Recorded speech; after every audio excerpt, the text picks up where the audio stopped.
이제 9월 마지막 주입니다. 이번 주에는 추석도 있고 추석 명절이 끝나면 10월이 찾아옵니다.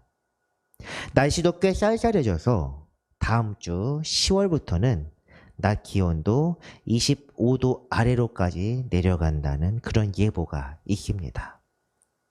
에어컨을 열심히 가동한 게 엊그제 같은데 벌써 쌀쌀한 바람이 불어오는 가을이 되었습니다. 그리고 또 조금 있으면 아침 기온이 이제 10도 아래로 떨어지고 10월 말에는 어쩌면 영하로 떨어져서 서리와 눈이 내릴지도 모릅니다.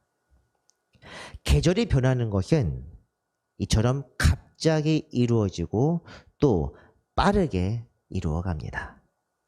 특히 한국은 사계절이 다 있다고는 하지만 여름과 겨울 그리고 그 중간지대가 있다는 걸로 보았을 때 활동하기 쾌적한 날씨가 그렇게 많지는 않습니다. 그러므로 좋은 때에 활동하고 해야 할 일들을 잘 맞춰야 여름이나 겨울을 편안하게 보낼 수 있습니다. 우리의 영적 삶도 사실 이것과 비슷합니다. 모든 것에는 적합한 때가 있습니다. 사명을 다할 때도 알맞은 때와 그 하나님의 뜻이 분명히 있습니다. 어떤 상황에서든 어떤 때든 이렇게만 하면 된다. 이런 방법은 없습니다. 그렇기 때문에 하나님께서 우리에게 허락하신 은혜가 무엇이냐? 바로 기도입니다. 기도를 통해 우리는 주님의 뜻을 알고 주님의 때를 깨닫게 되며 그분과 발을 맞추어 함께 걸어갈 수 있습니다. 이것이 주님과 동행하는 삶이요. 우리가 순종이라고 부르는 성도의 가장 중요한 덕목입니다. 오늘 본문은 히브리서 12장에서 가장 혹독한 말씀이라 할 수 있는 지난주 징계에 대한 말씀에서 이어지는 부분입니다. 지난 시간 우리는 징계, 즉 고난과 박해가 성도의 삶에서 반드시 있어야 하며 이런 징계가 없는 자들은 사생자요 하나님의 아들이 아니라는 것을 배웠습니다. 그렇게 우리는 고통스러운 현실, 즉 환난과 고난이 가득한 세상 속에서도 주님의 뜻대로 기쁘게 십자가를 지고 가야만 합니다. 지난주 말씀 11절 말씀 복습한 차원에서 한번 같이 읽겠습니다. 무릇 징계가 당시에는 즐거워 보이지 않고 슬퍼 보이나 후에 그로 말미암아 연단받은 자들은 의와 평강의 열매를 맺느니라. 의와 평강의 열매, 이것이 성도들의 목표입니다. 사람들이 믿음을 지키며 살아가는 이유, 주님의 이름을 부르며 믿음에서 떨어지지 않고자 애쓰는 이유, 세상 것들을 버리고 주님만을 따라가야 할 이유가 바로 이런 의와 평강입니다. 그래서 이어지는 오늘 본문 첫 부분에서는 삶의 고통 속에서도 이런 목표를 향해 달려가고 애쓰라고 권면합니다. 12절 말씀입니다. 그러므로 피곤한 손과 연약한 무릎을 일으켜 세우고, 피곤한 손과 연약한 무릎, 즉 삶을 올가매는 무거운 죄를 벗고자 애쓰는 과정에서 지치고 나약해진 상황을 묘사하는 비유적인 표현입니다. 열심히 달리다 보면은 무릎이 지치고 그리고 손발이 후들후들 떨리는데 이런 것을 이야기합니다. 최근에 격렬한 운동을 하신 분들은, 저도 자전거를 오래 타다 보면은 다리가 이게 내 다리인지 남의 다리인지 알 수 없게 됩니다. 험한 산길을 달리다 보면 때로는 손이 긁히고 숨이 차며 다리가 풀려서 더 이상 올라가기 어렵게 됩니다. 우리가 가는 길이 험준하고 가파르기로 지치는 것은 사실 당연한 일입니다. 보통 그럴 때 이렇게 힘들어하는 사람에게 여러분이라면 무엇이라 권면하겠습니까? 산길을 가는 사람이라면 아마 힘들면 좀 쉬어라. 우리끼리 갔다 올게 할 수도 있고, 아니면 야 끝까지 가보자. 뭐 군대 이야기에 적용합니다만 군대에 다녀오신 분들은 행군할 때 정말 더 이상 갈 수 없다고 판단되지 않으면 어떻게든 데려갑니다. 이런 거 생각해 봤을 때 우리가 무엇이라 권면해야 될지 대충 감이 올 것이라 생각합니다. 쉬엄쉬엄 합시다. 많이 힘드신 것 같으니까 여기서 쉬세요. 하나님이 도와주실 것입니다. 이런 말로 위로하고 권면하는 경우가 굉장히 많습니다. 일상의 삶의 피곤함과 지침과 낭망을 했을 때는 이럴 때가 굉장히 많은데 아마 저라도 힘든 사람에게는 그렇게 이야기할 것 같습니다. 하지만 성경은 오늘 본문에서는 그렇게 말씀하지 않습니다. 오히려 지친 몸을 일으켜 세우고 그리고 이어지는 말씀, 빨리 일어나 달리도록 고침을 받으라고 그렇게 권합니다. 너희 발을 위하여 곧은 길을 만들어 저는 다리로 하여금 어그러지지 않고 고침을 받게 하라. 고침을 받는다. 곧은 길을 만들라는 것, 이거 굉장히 무슨 뜻인지 이해가 안 가는데 표현이 이상하지만 간단하게 설명하면 똑바로 걸으라는 뜻입니다. 길을 만들어서 뭐 풀을 뽑고 길을 만들라는 그런 의미가 아니라 몸이 지쳤을 때 비틀비틀 거리지 말고 똑바로 걸어가라고. 그래서 그 이어지는 말씀에서 저는 다리라고 표현한 것입니다. 지쳐서 비틀거리거나 절룩거리고 걸어가면은 다칠 수 있기 때문에 그렇습니다. 힘들어도 달리다가 힘들면 차라리 걷기라도 해라 이렇게 말한 이야기 아마 몇 번 들으셨을 것입니다.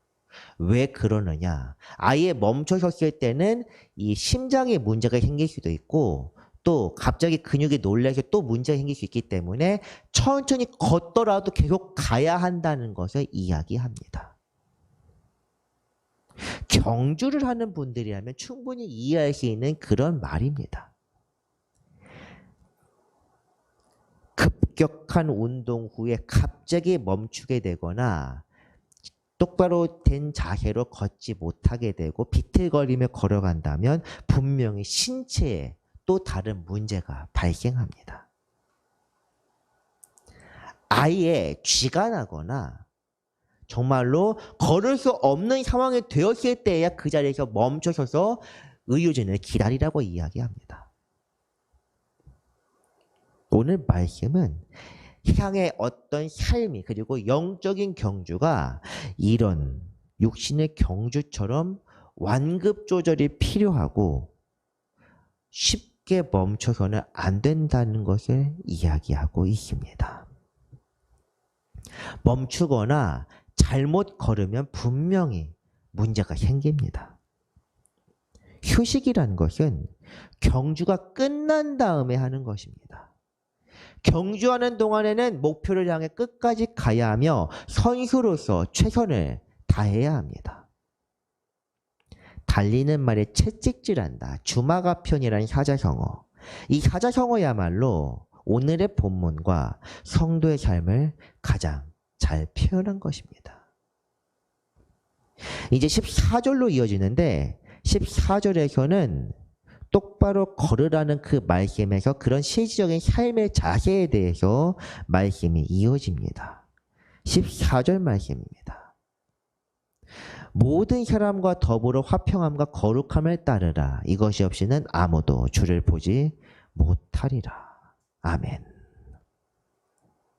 모든 사람과 더불어, 즉 모든 사람과 화평함과 거룩함을 따르라. 화평하게 지내고 거룩하게 살기를 힘쓰라. 이렇게 이해하시면 됩니다. 그러니 정확히 말하자면은 모든 사람과 더불어 화평함과 끊고 거룩함을 따르라 이렇게 나누어야 합니다. 옛날 표현이라 읽었을 때 우리가 바로 성경을 읽을 때 이해가 되지 않는다면 세번역이나 현대인의 성경 또는 우리말 성경을 참고하면서 읽으시면 도움이 됩니다. 그리고 뒷부분에서 이것이 없이는 역시도 이건 역시 거룩함을 가리킵니다. 화평함과 거룩함이 아니라 거룩함만을 가리키는 표현입니다. 거룩해지지 않으면 아무도 주님을 뵐 수 없다. 원문의 의미가 바로 그렇습니다. 그렇다면 이 거룩함이라는 것은 무엇입니까?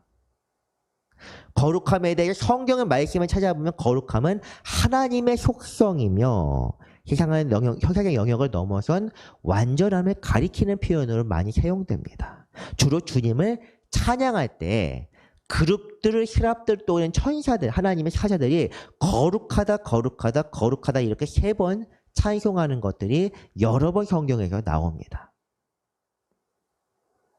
하나님만, 전지전능하신 만왕의 왕, 주님만이 거룩하신 분입니다. 예수 그리스도께서도 부활하신 후에 완전한 육체를 입어서 하늘로 올라가셔서 영광 중에 거하셨습니다. 주님 역시 거룩하십니다. 그러나 성경은 하나님의 피조물인 우리 또한 거룩함에 이를 수 있다고 그렇게 말씀하고 있습니다. 거룩함을 따르라 뿐만 아니라 거룩함에 이른다 또한 나옵니다. 우리 스스로 능력을 획득할 수 있어서가 아닙니다. 우리는 이 땅을 살아가는 동안 그리고 마지막 때 이후에도 하나님처럼 될 수는 없습니다. 혹은 그럴 자격이 있어서도 아닙니다. 우리는 모두 죄인입니다. 인간은 죄를 지어 하나님의 영광에 나아갈 수 없기 때문에 스스로 거룩함에 이를 수 있는 것이 아닙니다. 그러나 하나님께서 홀로 영광을 취하신 거룩하신 하나님이 우리에게 직접 말씀하신 그 말씀이 있습니다. 레위기 말씀입니다. 너는 이스라엘 자손의 온 회중에게 말하여 이르라. 너희는 거룩하라. 거룩하라고 명령하십니다. 왜? 이는 나 여호와 너희 하나님이 거룩함이니라. 내가 거룩하니 너희도 거룩하라. 어렵겠는데요? 어떻게요? 지금 보고 계신 레위기 말씀은 하나님께 우리에게 하신 명령입니다. 처음에는 히브리 민족에게 그리고 제사장과 다윗 왕가에게 그리고 이후에 하나님의 뜻에 따르는 모든 백성과 족속들에게 명령하신 것입니다. 그렇지만 이 레위기 말씀, 율법의 말씀인데 히브리서 앞부분에서 읽은 것처럼 율법을 통한 죄 사함의 효력이란 것은 일시적입니다. 거룩하라. 순간적으로 죄를 용서받아서 죄가 없다고 이야기할 수조차 없는 우리는 매 순간 죄 속에 살아가는 그런 사람들입니다. 그렇기 때문에 실제로 율법을 따랐던 이 레위기 말씀을 읽는 사람들도 이스라엘 백성들이 죄를 지을 때마다 속죄제와 속건제를 드렸습니다. 우리를 완전하게 거룩하게 하는 것은 이런 율법의 조항이 아니라 그리스도 예수의 보혈입니다. 그 말씀이 히브리서 10장 말씀에 나와 있습니다. 이 뜻을 따라 예수 그리스도의 몸을 단번에 들이심으로 말미암아 우리가 거룩함을 얻었노라. 분명히 얻었다 과거형의 표현을 쓰고 있습니다. 정확히 말하면 과거형이 아니라 완료형입니다. 거룩함을 얻게 될 것이다 아니라 얻었다. 예수 그리스도께서 이 땅에서 하나님의 뜻을 받들어 순종하심으로 그 몸을 들이신 완전한 제사를 통해 거룩함을 얻었다. 성경은 이렇게 말씀합니다.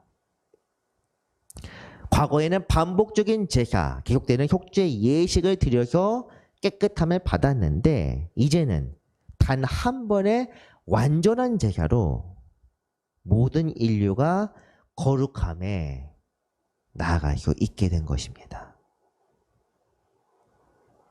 그런데 중요한 것은 이런 거룩함이라는 것이 우리가 지금 얻었다고 이야기는 하지만 이것들은 가능성으로만 존재한다는 것입니다. 모든 사람이 예수 그리스도의 몸을 들이심으로 거룩하게 되었다 이것이 아니라 우리가라는 것에 함정이 있습니다. 믿는 자들에게 주어지는 특권이라는 말씀입니다. 예수 그리스도를 믿음으로. 그 믿음은 무엇입니까? 우리가 11장에 읽었던 것, 증거, 그리고 약속의 성취. 이런 증거를 통해 현실에서의 고난을 또한 12장 앞부분 징계로 여기고 끝까지 순종하며 따르는 그런 우리들에게 거룩함이 주어졌다. 성경은 이렇게 이야기하는 것입니다. 굉장히 어려운 조건문입니다. 다시 그러면 묻습니다. 누가 구원을 받을 수 있을 것인가? 예수님께서는 이렇게 말씀하십니다. 하나님으로서는 하실 수 있느니라. 반대로 그 믿음과 소망과 이것을 베이스로 한 순종이 이루어지지 않는다면 어떻게 되겠습니까? 이것은 그냥 가능성, 그냥 명제일 뿐입니다. 그것을 성취하는 것은 주님께서는 이미 주님 편에서는 이미 이루셨는데 우리가 그것에 대해서 반응을 해야만 합니다. 반응하지 못한다면 이것은 가능성으로 끝. 그렇기 때문에 지난 시간 말씀에 이어서 오늘 이 말씀에서 화평함, 모든 사람과 더불어 화평하고 또한 거룩함을 따르라. 성경은 듣는 이들에게 이렇게 권면하고 또한 명령합니다. 가능성이라 말씀드린 것 때문에 오해하지 않기를 바랍니다. 제가 말씀드렸지만 예수 그리스도 편에서 하나님 편에서는 모든 것을 이루셨습니다. 우리가 그것에 대해서 믿지 않으면 그 최소한의 반응 요건조차 갖추지 못한다면은 이 손뼉도 손을 대고 있는데 치지 않으면은 소리가 안 나는 것처럼 이거라도 하라는 것입니다. 예전에는 하늘 달려있어서 점프해도 안 닿는 그런 곳에 손이 있었는데 그리스도께서 일종의 떠먹여 주시는데 먹기라도 하라는 그런 이야기입니다. 그 먹는 것이 무엇이냐? 믿음으로 받들어 순종하라. 근데 일단 먹는 건 좋은데 뱃속에서 쓰게 되는 것은 어쩔 수가 없습니다. 이것이 바로 지난 시간 이야기했던 징계입니다. 우리가 죄의 본성을 가지고 있기 때문에 거룩하고 깨끗한 것을 우리가 받아들이게 되면은 일종의 부작용이 일어나는 게 당연합니다. 맞지 않는 피를 수혈한 것처럼 특히 내가 죄 중에 있고 더 죄가 강하면 강할수록 부작용이 심한 것이 정상입니다. 부작용이 없는 사람이 없습니다. 내가 주님의 명령을 따르는 과정의 세상에서 때로는 반발도 심하고 때로는 환난을 당하거나 박해를 받거나 그렇게 한다면은 내 죄를 지금 없애는 과정이 요란하다고 생각하시면 됩니다. 그게 우리에게 주시는 복음입니다. 회개하라 천국이 가까워하느니라. 회개는 삶을 뒤집어 엎는 것입니다. 단순히 그냥 안 다니던 교회에 한번 나가고 평범한 옷을 입다가 한번 주님 앞에서 양복으로 갖춰 입고 또 직분을 받고 말씀을 읽고 기도한다고 되는 것이 아니라 내 삶의 근본적인 이 중심이 변하는 것입니다. 여기가 나에서 하나님으로 바뀌는 것이 회개입니다. 이것이 바로 또한 구원입니다.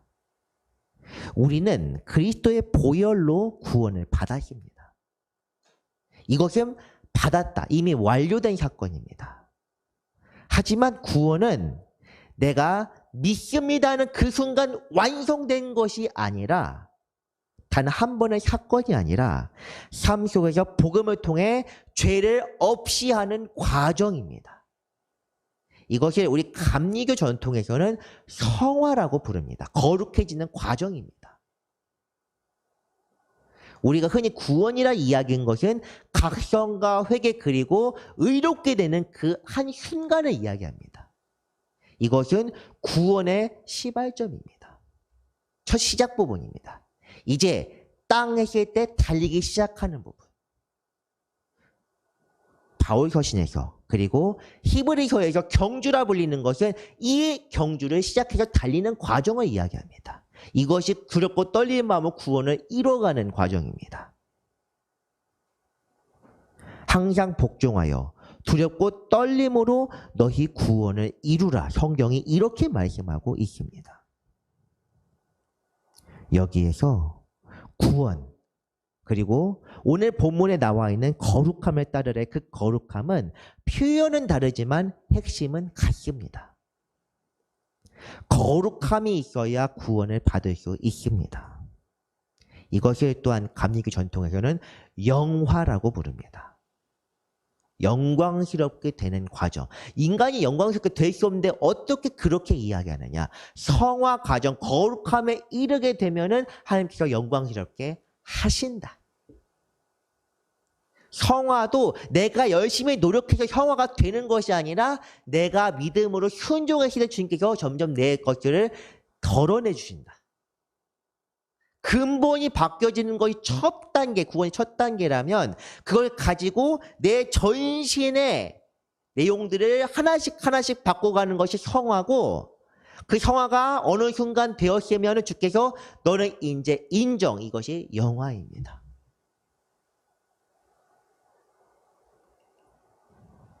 참 어려운 말씀입니다.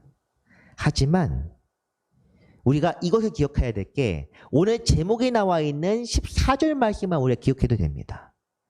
거룩함이 없다면 주님을 볼 수 없다.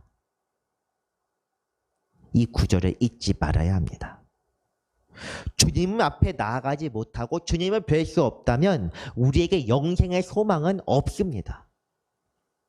소망이 없다면 그 바라는 것이 실상이라고 하는 믿음 또한 구체화될 수 없고, 믿음이 없다면 결국 구원이 없다는 이야기가 됩니다.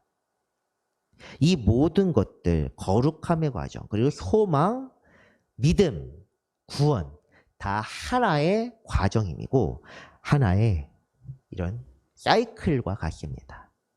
시스템입니다. 힘써 주님의 뜻을 찾고 그 뜻에 순종하길 바랍니다. 우리가 그리스도를 본받는 자가 된다면 거룩하신 하나님께서 우리에게 깨달음을 주사 주 앞에 나가기까지 우리를 지키시고 보호하실 것입니다. 이제 14절 이후 말씀은 14절에 대한 그 거룩함에 대한 부연 설명입니다. 이제 15절 말씀 보겠습니다. 너희는 하나님의 은혜에 이르지 못하는 자가 없도록 하고 또 쓴 뿌리가 나서 괴롭게 하여 많은 사람이 이로 말미암아 더럽게 되지 않게 하며, 이런 말씀입니다. 15절 말씀에서 하나님의 은혜에 이르지 못하는 자가 없도록 하라, 이것은 모든 사람과 더불어 화평하라와 관계가 있는 말씀입니다. 히브리서가 공동체의 서심을 드러내는 증거가 되기도 합니다. 우리가 기억할 것은 구원은 각자의 믿음을 통해 받는 것입니다. 각자의 행위에 따라 심판을 받는데 의로운 자들은 영생을 얻게 됩니다. 하지만 신앙생활은 혼자 하는 것이 아닙니다. 우리 각자에게 맡긴 사람들을 돌아보고 거룩함에 이를 수 있도록 서로 격려하고 도우라는 것이 바로 하나님께서 원하시는 뜻입니다. 또한 이 쓴 뿌리, 뒷부분에 나와 있는 쓴 뿌리라는 표현, 이것은 독한 감정을 의미합니다. 악하거나 독한 감정. 쓰다는 말, 이 피크리아스라는 헬라어 단어는 성경 다른 곳에서 악독함, 증오, 분노와 같이 독한 감정을 나타내는 비유적 표현으로 사용되는 그런 단어입니다. 물론 쓰다, 정말로 입에 쓰다 아니면은 몸이 지치다는 그런 의미로도 사용됩니다. 자기 자신의 구원뿐 아니라 다른 사람에게도 영향을 미칠 수 있는 그런 악하고 독한 감정. 이것이 쓴뿌리입니다. 사실 생각해보면 공동체나 관계에 영향을 미칠 만한 감정이 어디 한두 개 계십니까? 슬픔, 이런 것들도 사람들에게 영향을 미칩니다. 그렇기 때문에 성경은 사실은 감정에 지배받지를 말도록 그렇게 권합니다. 하나님의 복음에 순종하는 자가 되어 자신과 타인에게 선한 영향력을 끼쳐라. 내 감정에 좌우되진 것이 아니라 분노, 그리고 원한, 슬픔, 때로는 기쁨도 문제가 될 수 있습니다. 내 감정을 있는 대로 드러내는 것이 아니라 절제하라고 성경은 그렇게 말씀합니다. 이것은 어떻게 가능하냐? 의지와 감정을 제어하는 로봇과 같은 그런 것이 아니기에 우리는 이런 감정의 제어를 위해서 하나님께 도우심을 구해야 합니다. 믿음과 소망으로 무장하고 있다면 이것들이 가능합니다. 성령의 도우심이 필요합니다. 다음으로 16절 말씀으로 이어집니다. 음행하는 자와 혹 한 그릇 음식을 위하여 장자의 명분을 판 에서와 같이 망령있는 자가 없도록 살피라. 음행에 대해서 먼저 말씀드리자면 음행은 다른 사람들을 무너뜨리는 쓴뿌리와 또 구별되는 죄악입니다. 음행이라는 것이 다루기에는 사실 이 한 시간으로도 부족한데 이것은 뭐 나중에 음행에 관련된 구절이 나오게 되실 때 특별히 다루도록 하겠습니다. 하지만 세상이 악하고 공의가 사라지게 되면 음란을 조장하는 풍조부터 바로 세상의 전면에 드러나게 됩니다. 소돔성이 그랬고 바알 신앙을 따르는 많은 나라들이 그랬으며 그리스와 로마 등 많은 나라들이 이렇게 음행을 따르다가 멸망했습니다. 오늘날에도 큰 차이가 없습니다. 성경에서 음행을 특히 강조하는 이유가 있는데 이것은 음행이 사람의 본성을 갉아먹기 때문입니다. 다른 것들은 그냥 감정대로 해서 우리가 그 감정을 통제한다면 어느 정도 가능한데 음행은 이 본성 자체를 갉아먹어서 타락시킵니다. 사람이 범하는 죄마다 문 밖에 있거니와 음행한 자는 자기 몸의 죄를 범하느니라. 이런 말씀이 고린도전서에 있습니다. 보통의 죄는 마음에 있는 죄의 본성이 밖으로 드러나는데 음행은 사람의 마음을 지배하고 몸을 더럽힙니다. 일종의 마약과 같은 것입니다. 그렇기 때문에 음행을 없애기 위해서는 마음의 악한 생각을 버리고 화평함과 거룩함을 따라가라. 이 말씀이 가장 필요한 것이 사실 음행에 관련된 말씀입니다. 이어지는 말씀, 이 16절 후반부터는 익숙한 사람이 한 명 또 등장합니다. 어리석은 사람이라 불리는 그 상징과도 같은 에서입니다. 한 그릇 음식을 위해 장자의 명분을 판 에서와 같이 망령된 자가 없도록 살피라. 너희가 아는 바와 같이 그가 그 후에 축복을 이어받으려고 눈물을 흘리며 구하되 버린 바가 되어 회개할 기회를 얻지 못하였느니라. 야곱의 형 에서에 관한 이야기는 다들 아시리라 생각합니다. 이 말씀에서는 특히 에서의 문제가 무엇이었는지 확실한 한 단어로 표현하고 있습니다. 바로 망령됨입니다. 이 망령되다는 것은 속되고 세상적인 것이며 하나님을 믿지 않는 그런 사람들이 가리키는 표현입니다. 잘 생각해 보시기 바랍니다. 에서가 야곱에게 판 것은 장자의 명분입니다. 장자의 명분은 장자권, 맞이가 되는 권한입니다. 히브리 사회에서 장자라는 것은 형제 자매 중 대표이자 우도들의 역할만 하는 그런 사람이 아닙니다. 형, 오빠로 불리는 그런 것으로 끝나는 게 아니라는 말씀입니다. 가문을 이끄는 족장뿐 아니라 하나님의 뜻에 따라 다른 이를 축복하는 영적 권한 또한 물려받습니다. 에서는 이런 것들을 간과했습니다. 아버지 이삭을 통해 드러난 하나님의 역사하심과 선하심을 인정하지 않았기 때문에 이것들을 가볍게 여겼던 것입니다. 이방 여인과 결혼하여 부모를 근심하게 하고 일생 동안 부모 앞에서 근심과 걱정거리가 됐다는 것이 바로 그의 삶에 대한 성경의 증거입니다. 이것이 바로 그의 믿음 없음을 보여주는 이야기들입니다. 장자의 권한을 팔아넘긴 건 역시 이런 믿음 없음을 보여주는 연속적인 사건입니다. 그 대가가 무엇이냐? 하나님께서 그를 장자로 인정하지 않으셨습니다.